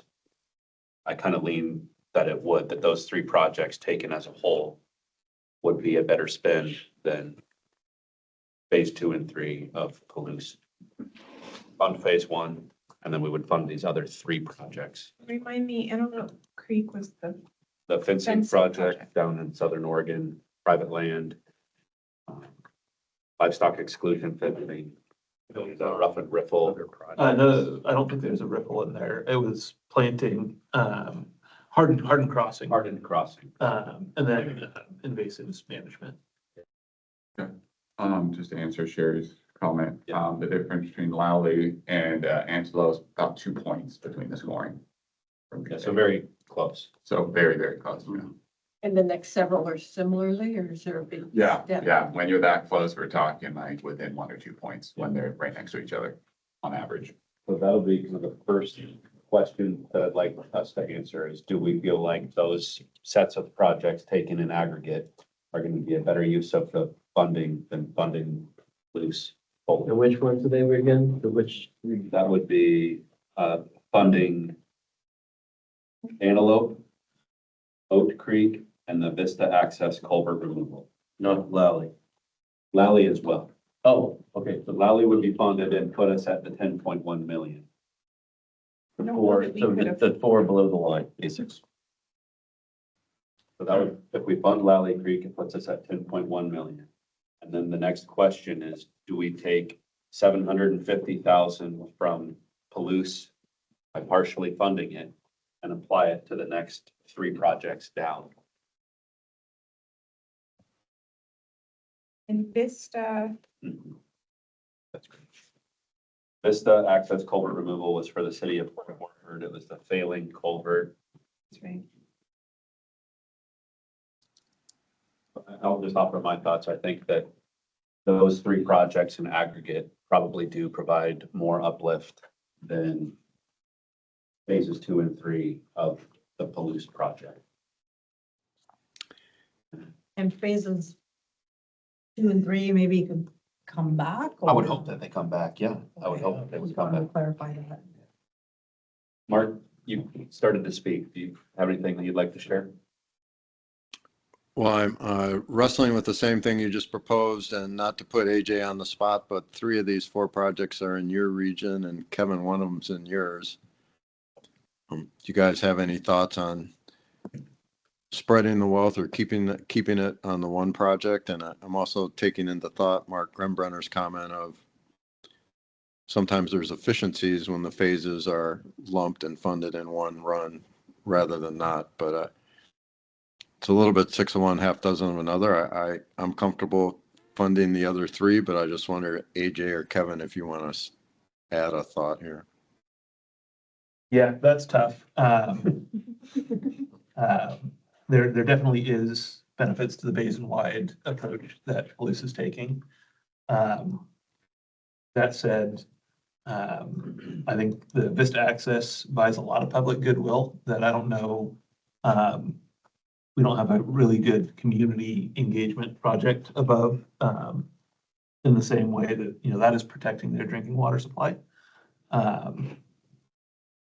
So yeah, To be clear, is not the purpose of. it's not the purpose. An ancillary benefit. We're not Ancillary benefit. deciding on that project because of the drinking water benefits. That's a wonderful thing, but we're deciding on that project based Yep. on the uplift. I do think that putting Lally on there, it did rank critical for the Umpqua. It does fit within the SERCAT framework. And that's would help move the needle in getting OC Coho delisted. It is a priority watershed for that. So again, the question becomes, does Antelope Creek, Oak Creek, and the Vista Access culvert removal in aggregate provide what you would consider equal or more uplift than all 3 phases of Palouse versus just the first phase? And if you don't feel comfortable making that call, that's okay. I don't feel It's, particularly. yeah, I mean, that's a tough That's question. You're talking about estuary habitat, OC Coho, then you talk about Antelope Creek and and Vista and the Song. Yeah, but they're, you know, coho, habitat, water quality, a lot of connectivity with Antelope Creek. They're also geographically spread. Yeah, I That view mean, is kind of. yeah, it's different habitat and, you know, species, but, you know, I think there's merit in your, it'll be hard to measure them both on the same scale, I guess is what I'm saying, but they're, you know, I think you could make a case for any of those projects as standalone, would stand alone on their own merits with, you know, having a ecological uplift. So, That's one of the things about grant funding is that you always have the opportunity to grant a few large projects or spread it out. And, geographical, this has a wider geographical area than I'm used to, but I'm used to trying to cover various spots. Because, people feel like they're being left out because they're small and they're out in the boonies. That's not, then they don't apply. Yeah. And, So I guess that's what I'm. Projects. I think these three projects moving forward Mhm. make some sense to spread geography and project type out a bit. And I would favor, as much as I don't like partial funding, in this case, I would favor a phase one with Palouse, which is still a significant amount, and it is still significant project work. Yeah. And it's also important, you know, as Andy had pointed out, that almost a quarter of the project costs for Palouse go into the indirect rate. And that's not the case for the next three projects down the list. So it's just something to consider. Hey, Chad, I'm going to go ahead and propose, based on what I'm hearing, that we fund phase one of Palouse and we use the rest of that money to phase Antelope, Oak Creek, and Vista projects. Thank you for that, Mark. I appreciate that. Is there any discussion around that? Support? Bill, what are your thoughts? Mark said Antelope, Oak Creek and Vista. Correct. Yeah, I'm supportive. Okay. I think that puts us right around 697,000 at the 750. So we're looking at for Palouse. Partially fund Palouse at 750,000. Okay. See what that shakes out to be, including Lally Creek, down through Vista Access. Quick, you have it, Andy? A quick one takes it to 10,660. So we do that down to Vista Access. Yes. Here, and then Canoe, we haven't decided I haven't on. decided on that. We're just getting this settled. Yeah, we're at 9.6 right now. So we still have some headspace of around $300,000. And that includes, you're including Lally right now. Yes. Yeah, including Lally, Antelope, this, does not include Canoe right now. Okay, so with this, looking at the projects, the next one in line is a $1.5 million project for TEP, the Upper Kilchis, the helicopter placements. Probably can't grab that one and stay below the 10 million, but if you look at the next one down, which was ranked as high priority out of Lane County, that's a $215,000 project with more than the ask and match at 306,000 in match. We could grab that Ferguson Creek floodplain from the Long Tom Watershed Council and still stay under our $10 million funding line. I'm coming up with a different number though. Yeah, and the canoe is not being included in the. Yeah. current total. Resolve that. Yeah, that's what I was saying. So we have it, Oh, I thought we had, we are including the Canoe then, so yeah. if you were to include canoe, If we include Canoe, We're at 10,000. 10 million. 60,000. yeah, and actually I look back at, phase one is 717 is what they called phase one on there. 717. I'd estimated 750, but it looks like it's 717 on there. That's good. Project one. So I'll change that, 717. Does that include the 20% for that part of it, or is that something that you want? Phase one, so I'm assuming they calculated their indirect. Checking. Just a quick question. Yesterday, Andy, we talked about the rising cost of doing business with current inflation costs, fuel costs. Does this still give you that 10% cushion or whatever you use to help offset that? That will be taken care of at our commission meetings. I appreciate the question, but at our commission meeting, we're asked for a 10% allowance as needed. Great. And we should have the funding to cover that. I think we're currently sitting at about 24 in unobligated funds. Correct. So if we needed to adjust projects, if we stick close to that 10 million, you know, we've gone over in the past, not wildly over, but if there's one right on the line, we could still fund it and allow for the 10%. If Correct. That's important. Yeah, that was a really good comment that you brought up, Mark, around the rising project. Back to your costs. question, yes, it balance. Okay, and so then the next question that we need to settle is canoe takeout ditch fish screen. Do we include it or do we look at the projects below that could be funded? And so we could not fund Upper Kilchis River fish habitat enhancement because that's a $1.5 million ask for the helicopter logging. And I also am not as comfortable partially funding a helicopter placement operation, given the high cost of mobilization. I don't think you're gonna get a 1-to-1, like you're not gonna get 30% of the work if you fund it 30%. I don't think those costs are worthy. So what we're really talking about is, do we fund the next 1, 2, 3 projects down the list?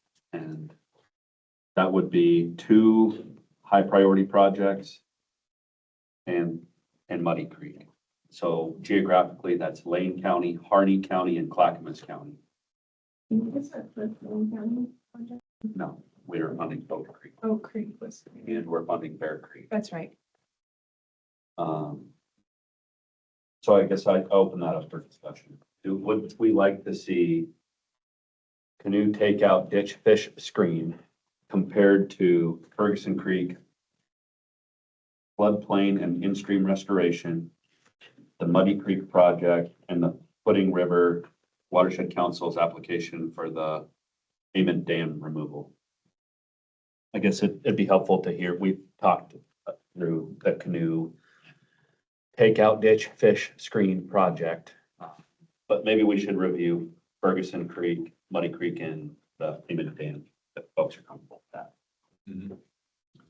So let's begin with the Ferguson Creek project. That was a high priority out of Lane County. Hear about that one, please. And could you, on that one, can you talk about it in its relationship to that system, the dam removal and?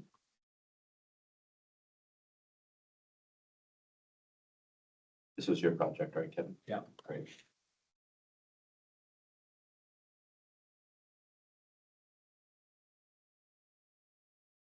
And Paul's Clackamas, that Amon Dam, that's. Yeah. I'm from here. And then the Muddy Creek project, that's you, right, Jeremy?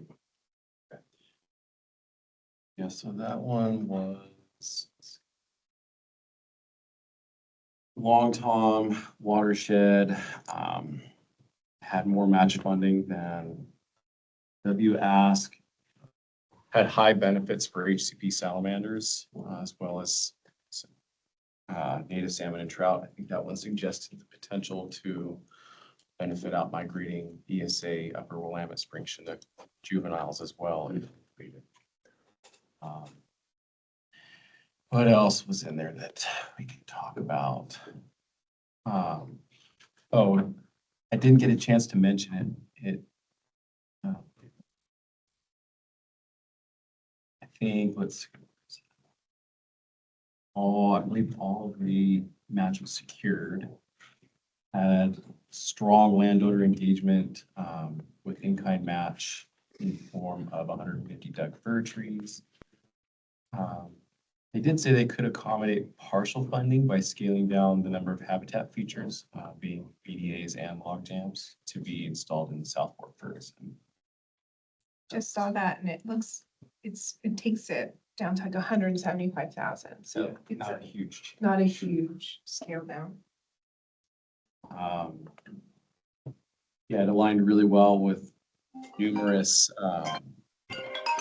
guiding documents as well, both state and federal, um, including, some of the lamprey management guides for Oregon, Oregon Conservation Strategy, Oregon's action plan for beaver modified landscape as well, was incorporated into that plan.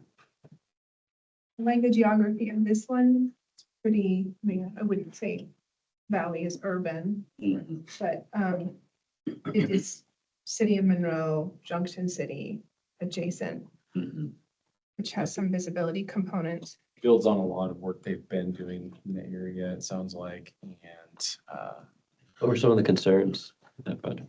I had very little, this is actually one of the better, in my opinion, as a reviewer, one of the better written proposals as far as just detail and organization thought they put into the application process. I mean, I have very little, zero concern over all scope and scale.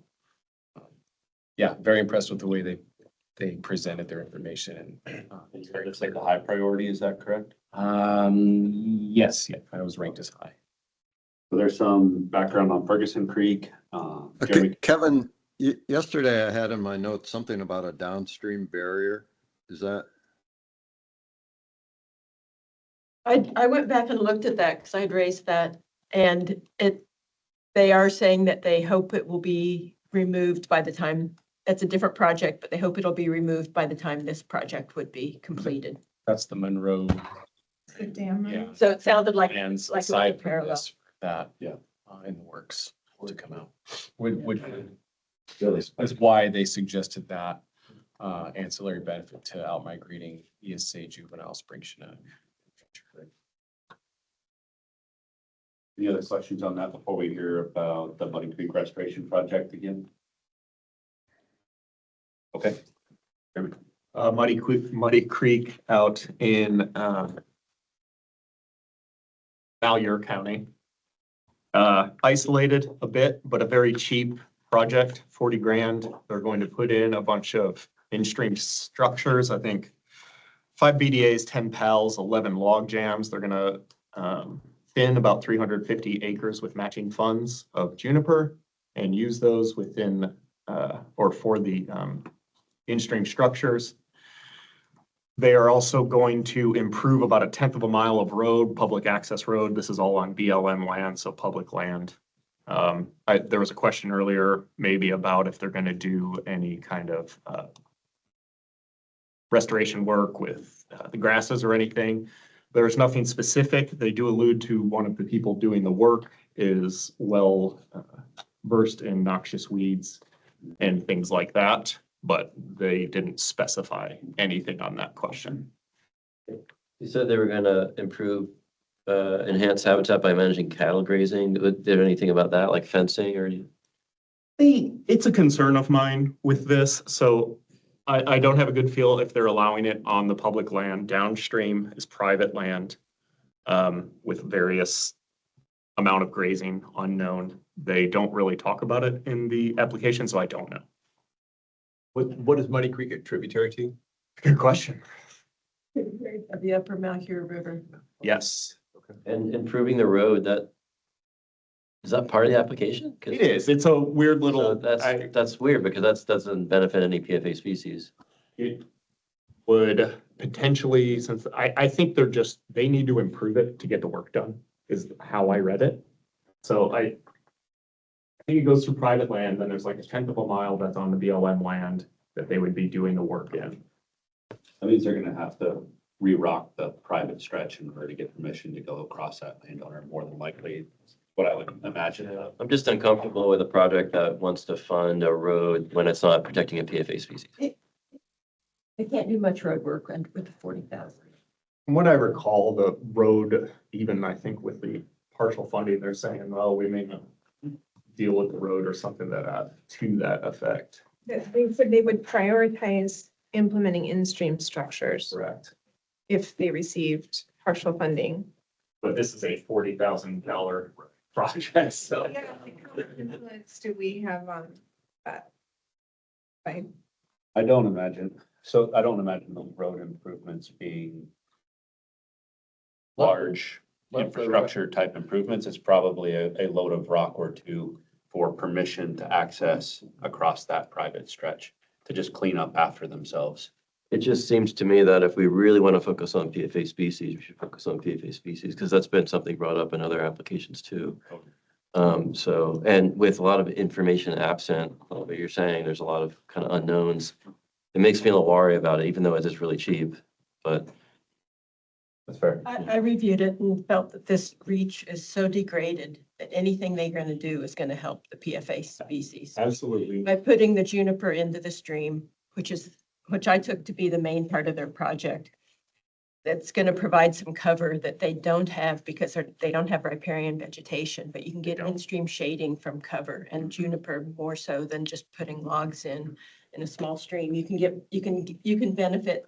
So it's going to be a patch of better habitat within a degraded system, which to me has value. One note that they mentioned in the application is that beavers have colonized just downstream already. So potentially beavers would continue to work their way upstream. Of course, that asks the question, why don't we just let them do it? Because there's no vegetation for them to do. Yeah. Well, Joe, would you be more comfortable if we were to fund the project, but work with Andy to see if we can say we're funding everything but the road improvement?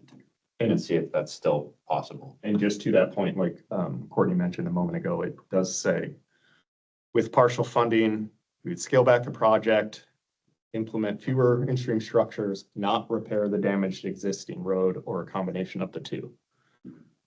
yeah, I'd be comfortable with that part I'll out. say we're gonna fund all of the in-stream work, but not the road Because work. to your point, the budget, I just pulled up the budget and they do articulate 5,000 of the requested amount to road maintenance. Okay. Mhm. So Andy, is that something that you're comfortable working with the applicant to say we're gonna partially fund and here's what we will fund? Yeah, we can dictate what we want to fund on it now, but you want to fund the full 40,260, but then just Less 5,000, Right, the budget line item. those last 5,000 then on that. The question though, we don't really know why they want to improve the road. If the road is having an issue and delivering sediment to the creek, then that's valid. If it's just for access, that might be different. Yeah. Do they need access? That's hard on a driver, that's different. That's than different than Sediment delivery. some kind of. They didn't put it in the failure or application, disconnection. that's their problem. I mean. Yeah, no, that's yeah. fair. That's Yeah. fair. I think it's fine to just say we're gonna fund all but that 5,000. Sure. 40,000 for in-stream work only. Mhm. Yeah. I think Use Instead of- our money for the in-stream work. Yeah. They get a lot of match though, 255. They do. That's probably that's probably what they're gonna use for the most of the work, I presume. so. I think that funding the application and what's included, less the part that you would rather not fund is probably the way to do it, rather than saying, we're gonna fully fund your $40,000 request, use it all in the stream. Because they may have other constraints that don't allow them to spend the extra 5,000 on expanding the project scope or scale. So let's just fund it at 35,000, if that makes sense to people. yeah, and then Andy, with you having some authority after you talk to them to clarify if we have to. No problem. Does that work for you, Mark? Does that all make sense? Yeah, I think so. That's fine.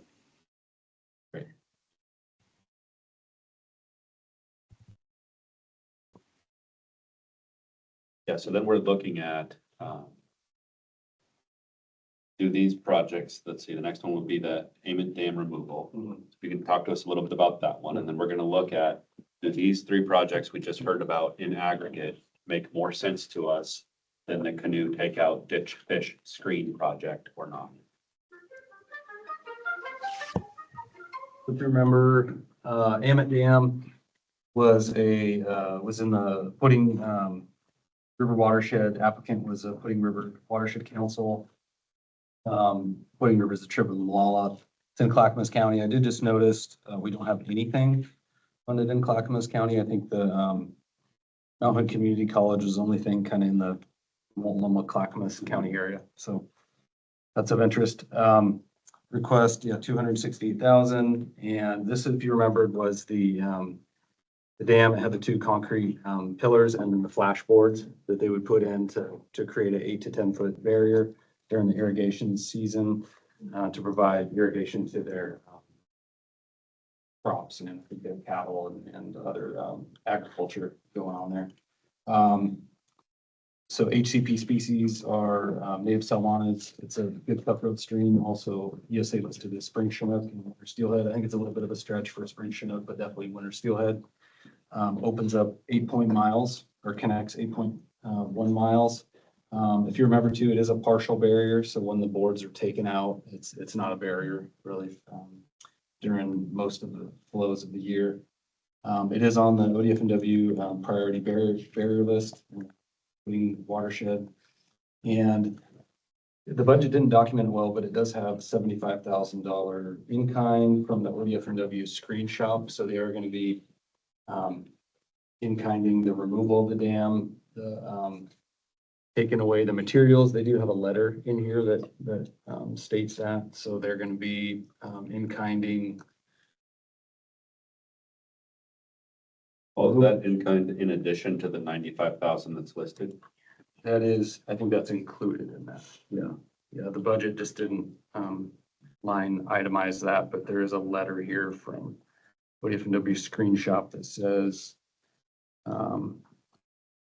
include permanent removal of the dam and the concrete abutments, proper offsite disposal of materials, and the channel regrading. So there's a channel regrading component to ensure that the landowner would have access to continue irrigation at that site.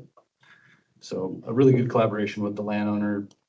ODFW screen shop is putting in a considerable chunk that I think on the real value market would be quite a bit more expensive to go to a private consultant for that. And then this one also had an issue with a willing landowner right now. So the landowner is aging and preparing to sell the property in the next couple of years, it sounds like. And so there is an issue of if the work isn't completed before it sells, a new landowner, it's hard to say if they have interest and Time sensitive. yeah. Would the new landowner be able to do what they want on like, could they do any other activity on the property when they buy it that would make it less favorable for the PFA species? Less favorable. That's hard to say. Will they be able to install another barrier like this? No, nothing like this would be permitted. Yeah. So, but they could, I think it could remain. I think they would have the. Right, yeah. Right, it could remain, but if we were to remove it, that would be permanent uplift. They wouldn't be able to then reinstall. Yeah, correct. Okay. There would be, as far as I know, there wouldn't be any route to put in a barrier. It would not make it through the review and permit process. Okay. I guess I'll open it up for discussion. Hearing these three projects, we should talk about, do we think this is in aggregate more uplift or better to fund than the canoe takeout ditch fish screen, which is high priority? And the ones that we'd be looking to fund are all also high priority. So we're not switching high for critical or critical for high. They're all kind of the same priority ranking. They are all implementation as well as the ditch fish is implementation. So they're very similar types of projects. It's as close to apples as we can get, I think, as far as project type and priority ranking. Well, hey, Chad, I'll weigh in a little bit, and just to note, if you add up those three projects, they're a bit more than the 427 for the canoe trail. But I guess I favor the fish screen on the Blitzen there. And my thinking on it is that this is the completion of what is really a fish-centric project. They took out the Dunn Dam, and they want to put in a fish screen to prevent entrainment in the meadow. It's something that the ODFW Fish Screen Shop has already committed $300,000 to. And it sounds like the district fish bio has been involved. So while I'm kind of moved by especially the Amalt Dam removal as a very good project to do, and I reviewed both of these, I just feel like the Blitzen fish screen is completing a project that was, the primary goal was fish centric. And if we don't do it, there will be entrainment into the meadow. So they're all good projects, but I tend to leave the canoe takeout dish fish screen project in place. We could cut, they offered partial funding to reduce it by $62,000, which if that helps pull something else above the line, maybe that's something to consider as well. Doesn't look like that would pull anything above the line. I would also say, I agree with Mark, and I did review the canoe takeout proposal, and it just seems like, if I'm reading this correctly, you're gonna be reducing mortality on quite a big acreage of emergent marsh, which I assume will be beneficial habitat for these fish. And the screen will allow the management of those fish to reduce mortality significantly on a pretty huge area. So The fish won't use that wetland, right? what's that? The fish won't be using that acreage. This project prevents them from getting into that acreage. Correct. Isn't it? Yeah, There's it not prevents allowed. them from going into the wet meadow. The screen, so they're already pulling water with their water right to send it out for wildlife. But it benefits wildlife, of course, but it also benefits red band because they're not getting in the meadow. And it also reduces the breeding capacity of carp, which are a problem out there, as I understand it. So they would not be able to reach the meadow to breed. Summary says something about the project. Says this will allow red band trout to safely migrate to Malheur Lake. Right, that'd So be I the think- ad, so instead of getting, I'm assuming Malheur Lake is further upstream. yes. Yeah, so instead of getting entrapped. I thought some of the time they're gonna be be able to have access to the meadow and then, but no, this is permanent screen. Seal that off. Yes, Yeah, correct. It is They're not confusing that sometimes Yeah. you want fish out in the know it floodplain is. and this time you don't want them in the meadow. Yes.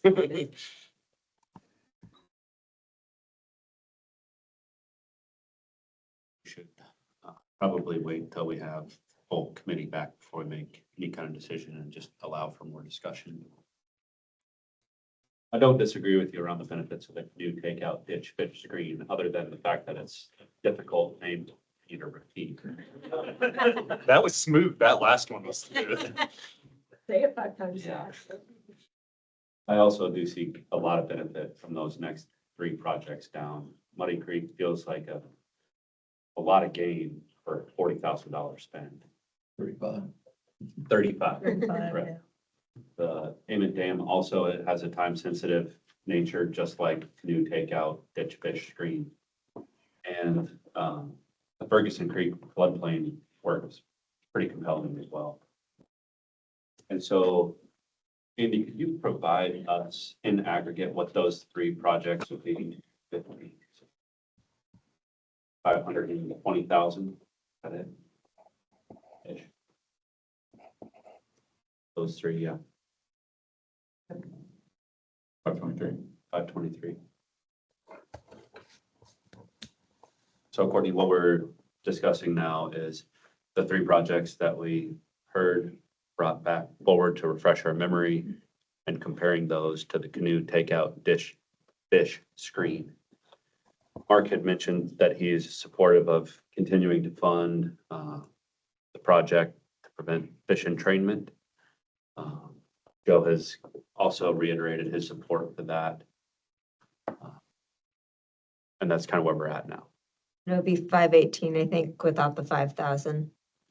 For if you added those 3, is that correct? And so the question is maintaining canoe and not these 3 below the line. Right. It's such a hard thing to do, right? I mean, I think you said it there, they're all high priority projects, all with value. And so I stepped back from that thinking, okay, what's next? Which ones are closest to the true forest, the private forest accord interests, being a forest? I think Jennifer mentioned that earlier. So that kicks me away from canoe. And then, a few of those others also had a benefit to coho, which is the only listed species up there. There's, red band are important, but they're not a listed species. So all of that said, I think I'm leaning more towards those other 3 versus funding the canoe. Yeah. So that's where I landed. I tend to lean in that direction. I just think the the correlation is a little bit stronger for me in these other three. I like the other three and I have concerns about the canoe. I know it's valuable, but it's also so many ditches out there. Kind of in the same camp around funding the next three below rather than the new. Canoe, you know, there's this idea of losing the water right, but you know, if they go ahead and continue to divert, take their chances on, you know, take, then they're not giving up their water right, they're showing a beneficial use for it. Mhm. So unless there's some administrative thing that somebody's pulled, Mhm. they can go another year Mhm. and they do the same thing they have been doing. Now, I think it's also worth talking about the fact that the $10 million funding line is our goal. It is not a strict requirement that is set in stone. And in the past, we have funded over the line. And I think we've heard really compelling arguments for both canoe takeout, ditch, fish, screen, as well as the three that we would look to replace it with. And so another option that we can consider is to fund those three as well as the canoe takeout, ditch, fish, and screen. We heard what our financial position is yesterday. We probably can't continue to go way above the line. This would put us within 10%. Question for Sarah, actually, because when you presented the remaining funding, isn't there the chance of another allocation in the next biennium for more money into the PFA? So 10 million, there's a permanent allocation of 10 million in general fund into the PFA fund every biennium. Yeah, There's also harvest tax revenue that's annually inputted. There's also interest being generated off of what's in the fund. So you're sitting on a pretty high balance at the moment. You wouldn't, So it could be that, you wouldn't feel it that much if you went with Chad's suggestion. yeah, so we could increase this year again nominally. We just know the next couple of years based on harvest probably remaining lower. We're not gonna have quite the same. We just may have to set the line lower. We may still have the ability to increase over it because our line is set lower. For we'll example, have 10 million every year, every other year. other other year. And so Plus. 3 years from now, we likely won't be shooting for a $10 million target. It might reduce to a 7.5 million Yep. and then a 5 million and kind of a glide path to that evergreen funding. We'll also have to see what the harvest tax component comes in at. And it's also not out of question that the legislature could decide to plus up the 10 million in evergreen funding. Or They reduce, don't is there a chance of reduction too, right? If the PFA, There's always, I mean, yeah, there's always a 10% there's cut always, or but something. currently the continuing service level would Okay, be. thanks. That just helped me understand your little presentation yesterday. And again, that 10 million is half of what was originally intended and what we've been receiving thus far. So this would take us to 10,550,000. That's right. So it would be a 5.4% increase over what our kind of goal was. That feels like it's still within a reasonable range, and I don't think it would call into question the committee's ability to prioritize projects or to select or not select projects. So I guess that's my proposal. I'd like to, I guess, make a motion that we fund both the new takeout, ditch, fish, screen, as well as the three that we just talked about replacing. And I guess that brings us to this committee voting. So now I've made a motion and we can have the, Did you say a Second. second? Second. okay, so Sherry has seconded and now we'll open it up for discussion on the motion. Any discussion on funding all of those? Chad, this is Mark. I like your approach and your proposal, so thank you for that. Great, thank you for that, Mark. Agreed. Any other discussion before we go to a vote? Here, let's spend it. You got it. All right. So, well, I don't think we need to do a roll call vote, but just for those in the room. If you support that, then a yay would be great. And Mark, you can either raise your hand or say yay. Yeah. That's unanimous. Andy, I think we've selected the projects there. Yep, good job. Just for the public record, the next step is to go to the Fish and Wildlife Commission meeting, which will be April 24th. We'll be presenting for final approval of these project funds going forward. I'll get in contact with the grants team leading up there just to confirm details that we've talked about today and make sure we can move forward with that. We're doing another cycle of it. So, thank you. All right. Jen, 12:05, pink hour. Yeah, big thank you to Chad, I think, and Yeah. we are a hard group. Thank you, Kelsey, Kevin, AJ, Paul, Jeremy, and. Yeah. Everyone. Yay. Maybe, quick question. How many projects now above the funding line? What's the total?